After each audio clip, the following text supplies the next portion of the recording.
Hi guys! Aling Maliits Vlog for today's video. Nagbibideo nga po pala ako kung paano po ako hulayan ng papa ni Aling Maliit guys. Ayan.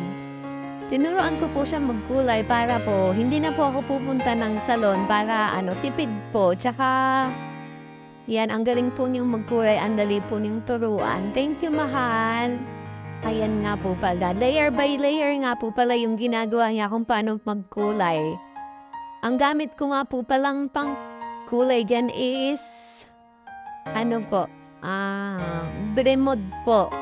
Ayan, 9.0, lighter blend po yung ginamit ko. And then, may kasama po siyang may oxidizer po kasama, 12% guys. Ayan. Papakita ko po mamedi sa video yung mga ginamit kong brand para alam nyo din po. Tsaka branded po to, tsaka maganda po.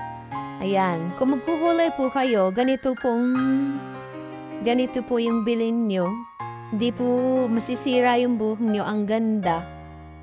Guys, yan. Thank you for watching. Palambing naman po. Pa-share naman po ng video ni Aling Maliit.